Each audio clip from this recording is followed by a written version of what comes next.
Semua orang pasti pernah marah, tapi marah orang itu berbeda-beda. Kadang ada yang memakai nada tinggi, ada yang menangis, tapi ada juga yang bisa mengontrol amarahnya itu dengan baik.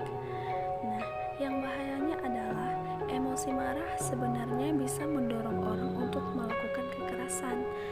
Makanya, kalau di saat kamu lagi marah, gak hati-hati, kamu bisa menyakiti orang lain dan bahkan diri kamu sendiri, baik secara fisik ataupun emosional. Dan gak sebatas itu aja, kerugian lain juga bisa terjadi, misalnya merusak barang, merusak hubungan, dan mungkin bisa memicukan rasa menyesal pada diri kamu sendiri. Kalau kamu bisa melampiaskan amarah dengan cara yang agresif, kamu butuh usaha ekstra supaya bisa membiasakan diri kamu untuk mengekspresikan rasa marah dengan cara yang lebih kalem. Mungkin kamu juga tahu, marah dengan cara yang agresif itu banyak merugikannya dibandingkan untungnya.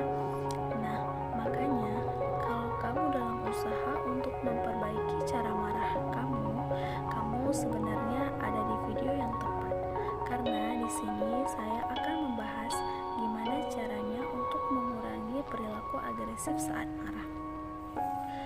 Sebelum membahas panjang lebar tentang agresif saat marah, kita perlu menyamakan persepsi dulu. Apa sih yang dimaksud dengan emosi marah dan seperti apa bentuk-bentuk penyaluran rasa marah itu? Nah, marah ini emosi yang sangat alami ya. Jadi wajar untuk orang itu marah.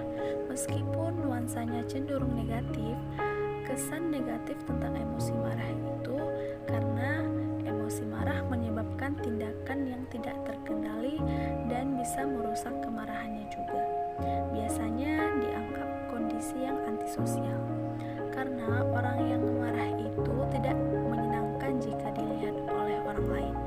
Dan jadinya orang yang marah itu memenangkan konflik ibaratnya gitu ya. Dan ini mungkin dilakukannya melalui kekerasan tanpa ada kita tidak peduli sama orang lain. Jadi emosi marah itu sendiri bisa negatif dan menakutkan sebenarnya ya bagi orang-orang di sekitar kita. Tapi sebenarnya marah itu adalah emosi yang bisa menjaga kita, menjaga tujuan kita, dan juga kebahagiaan kita. Karena dengan marah sebenarnya kita dijaga dari ancaman luar gitu. Jadi amarah itu sebenarnya adalah hal yang bisa membuat kita bisa beradaptasi. Bayangin aja kalau kamu gak punya rasa marah ketika harga diri kamu diinjak, dikhianati, dan kamu menganggap selalu aja gitu. Dan orang lain membutuhkan bantuan kamu untuk mempertahankan diri kamu gitu ya.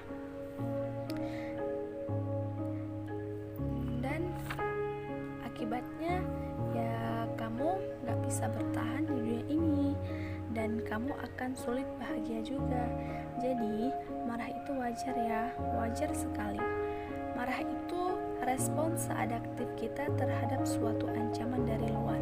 Jadi emosi marah itu harus dibedakan dulu dengan ekspresi marah. Jadi ekspresi beda dengan emosi ya. Pas marah, di saat kita marah, otot kita akan otomatis tegang. Secara tubuh menyiapkan kondisi untuk menyerang orang. Tapi serangan atau agresif marah itu sebenarnya kamu lakuin atau enggak, itu banyak faktor. Kan di saat kita sering marah, kita merasa ada sensasi fisik yang sangat khas di tubuh kita. Saat marah, tubuh kita bereaksi, tekanan darah kita juga naik. Jadi reaktif saat perangsangan di sekitar kita berfungsi kognitif juga menurun saat marah. Jadi sulit berpikir jernih dan emosi marah juga seringkali berujung pada agresi atau kita bisa memukul orang. Nah, dari agresi itu sendiri apa sih agresi? Agresi adalah sesuatu yang dilakukan untuk menyakiti orang lain. Jadi marahnya itu seperti tidak terkontrol, jadi makanya bisa menyakiti orang. Nah, terus apa saja faktor yang menentukan marah jadi agresi? Salah satu faktor penentu rasa marah bisa berubah dari perilaku agresif atau tidak adalah intensitas marah itu sendiri. Semakin besar intensitas rasa marah, semakin besar untuk melakukan perilaku yang agresif, dan semakin besar untuk kemampuan mengontrol diri. Kenapa seperti itu? Karena intensitas kita tinggi, fungsi kognitif kita juga terpengaruh.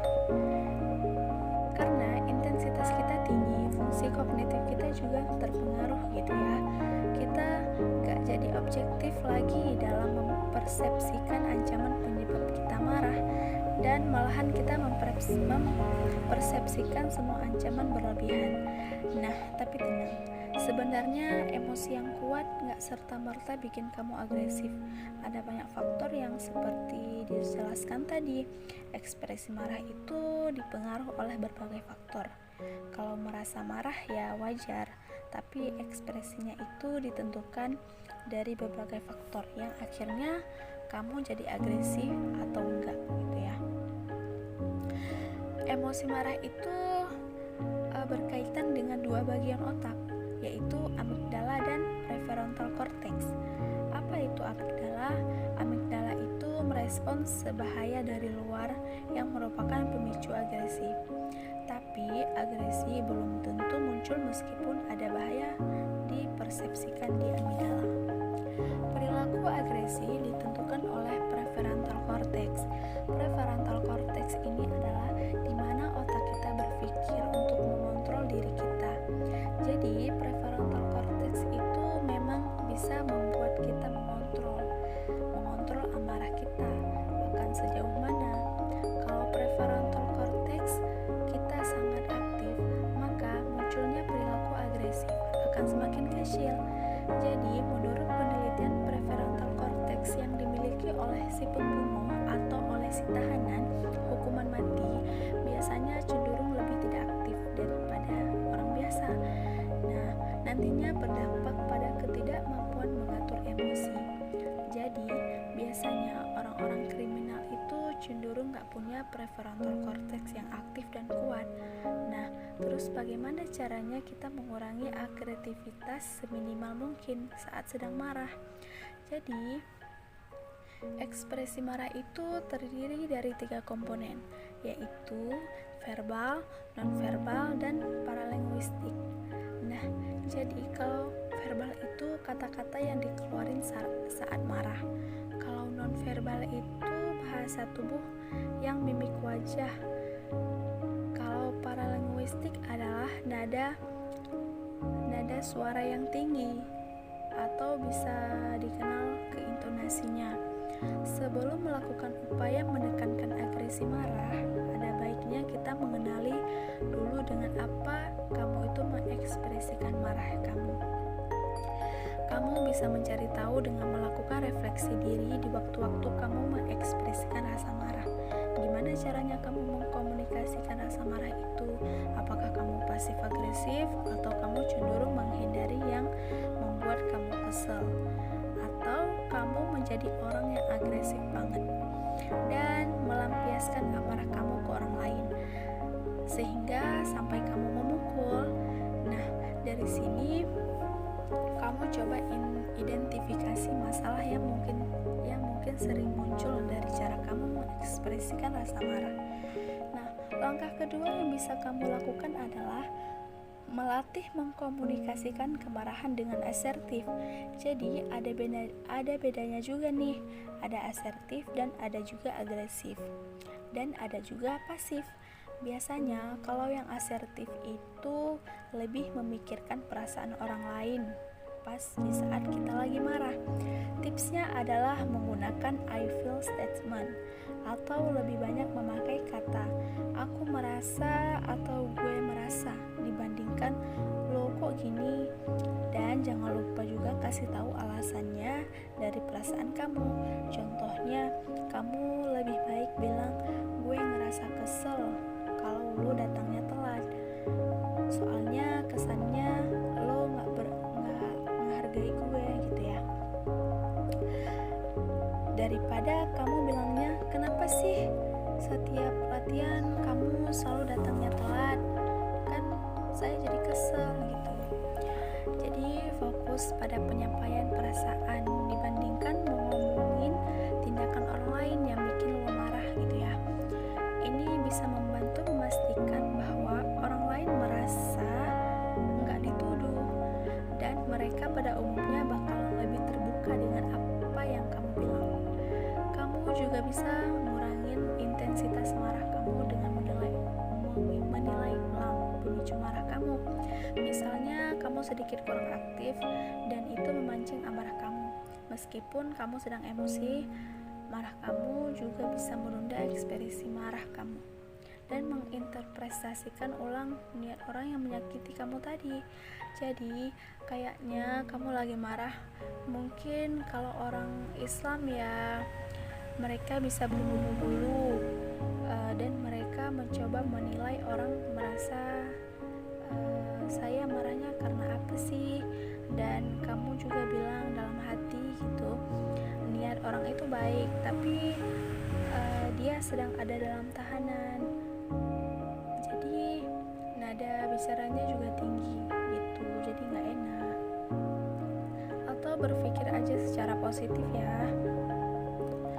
Nah, kalau langkah-langkah sebelumnya udah kamu melakukan aplikasi atau mencobanya tapi masih belum berhasil juga, dan kamu juga bisa meminta belajar ke orang lain untuk bisa mengelola emosi amarah kamu. Coba saja mempelajari alternatif dalam mengekspresikan marah kamu. Supaya apa?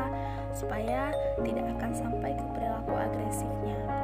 Dan dengan cara kamu belajar ke orang lain, minta feedback, minta masukan dari orang lain, dan orang lain bisa menyumbang pendapat atau perspektif pola pikir dari perilaku yang buruk gitu, dan juga baik saat kamu sedang mengalami emosi marah kamu. Nah, ingat aja, kalau orang kuat itu orang yang bisa menaklukkan rasa marah yang dia rasakan, menerima dan bisa mengontrol. Mungkin akhir kata saya mengucapkan terima kasih karena sudah menonton. Semoga materi atau pembahasan ini bisa membuat kamu menjadi lebih baik, seenggaknya 1% setiap harinya. Saya Era Febriana, sampai jumpa kembali. Terima kasih.